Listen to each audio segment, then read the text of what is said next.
कृपया चैनल को सब्सक्राइब करें। धन्यवाद। गौरी पुत्र गणेश की जय। जय श्री गणेश जी की।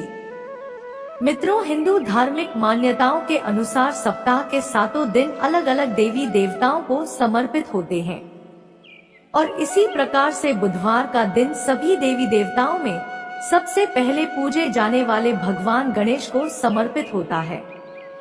ऐसी मान्यता है कि जो भी व्यक्ति बुधवार के दिन व्रत रखता है और पूरे सच्चे मन से भगवान गणेश की साधना करता है, उस व्यक्ति के जीवन में कभी भी धन धान्य की कमी नहीं होती है।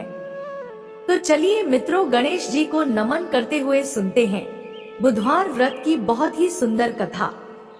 एक समय की बात है, समतापुर नगर में मधुसूदन नामक एक व्यक्ति रहता था। वह बहुत ही धनवान था और उसके घर परिवार में किसी भी प्रकार की सुख सुविधाओं की कोई कमी नहीं थी। मधुसूदन का विवाह बलरामपुर नामक नगर की एक सुंदर और सुशील कन्या संगीता से संपन्न हुआ था। एक बार मधुसूदन अपनी पत्नी को लेने बुधवार के दिन बलरामपुर गया हुआ था। मधुसूदन ने अपनी पत्नी के माता पिता से संगीता को विदा कराने के लिए कहा, तो संगीता के माता पिता बोले, बेटा आज बुधवार है। बुधवार को किसी भी शुभ कार्य के लिए यात्रा करना अशुभ माना जाता है। अपने सास ससुर के लाख मना करने के बाद भी मधुसूदन उनकी बात नहीं माना। उसने कहा कि माता पिताजी, मैं ऐसी शुभ अशुभ की बातों को बिल्कुल भी नहीं मानता हूँ। और ऐसा कहकर मधुसूदन और उसकी पत्नी दोनों ने बैलगाड़ी से यात्रा प्रारंभ की। जैसे ही 2 कोस की यात्रा संपन्न हुई तो उसकी बैलगाड़ी का एक पहिया टूट गया। 2 कोस के बाद वहां से दोनों ने पैदल ही यात्रा शुरू की। रास्ते में संगीता को प्यास लगी तो मधुसूदन उसे एक पेड़ के नीचे बैठाकर जल लेने चला गया। थोड़ी देर बाद जब मधुसूदन कहीं से जल लेकर वापस आया तो वह बुरी तरह हैरान हो उठा, क्योंकि उसकी पत्नी के पास उसकी ही शक्ल सूरत का एक दूसरा व्यक्ति बैठा था। संगीता भी मधुसूदन को देखकर हैरान रह गई। वह दोनों में कोई अंतर नहीं कर पाई। मधुसूदन ने उस व्यक्ति से पूछा, तुम कौन हो और मेरी पत्नी के पास क्यों बैठे हो? मधुसूदन की बात सुनकर उस व्यक्ति ने कहा, अरे भाई, यह मेरी पत्नी संगीता है। मैं अपनी पत्नी को ससुराल से विदा करा कर लाया हूँ। लेकिन तुम कौन हो जो मुझसे ऐसा प्रश्न कर रहे हो? मधुसूदन ने कहा, तुम जरूर कोई चोर या ठग हो। यह मेरी पत्नी संगीता है। मैं इसे पेड़ के नीचे बैठाकर जल लेने गया था। इस पर उस व्यक्ति ने कहा, अरे भाई, झूठ तो तुम बोल रहे हो। संगीता को प्यास लगने पर जल लेने तो मैं गया था। मैंने तो जल लाकर अपनी पत्नी को पिला भी दिया है। अब तुम चुपचाप यहाँ से चलते बनो, नहीं तो किसी सिपाही को बुलाकर तुम्हें पकड़वा दूंगा। दोनों एक दूसरे से लड़ने लगे। उन्हें लड़ते देख बहुत से लोग वहां एकत्र हो गए। नगर के कुछ सिपाही भी वहां आ गए।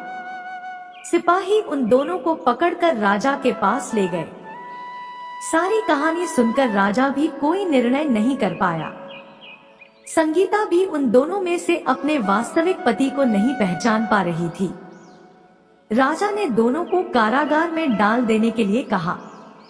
राजा के फैसले पर असली मधुसूदन भयभीत हो उठा। तभी आकाशवाणी हुई, मधुसूदन, तूने संगीता के माता पिता की बात नहीं मानी और बुधवार के दिन अपनी ससुराल से प्रस्थान किया। यह सब भगवान बुधदेव के प्रकोप से हो रहा है। मधुसूदन ने भगवान बुधदेव से प्रार्थना की कि हे भगवान बुधदेव, मुझे क्षमा कर दीजिए। मुझसे बहुत बड़ी गलती हुई। भविष्य में अब कभी बुधवार के दिन यात्रा नहीं करूंगा और सदैव बुधवार को आपका व्रत किया करूंगा।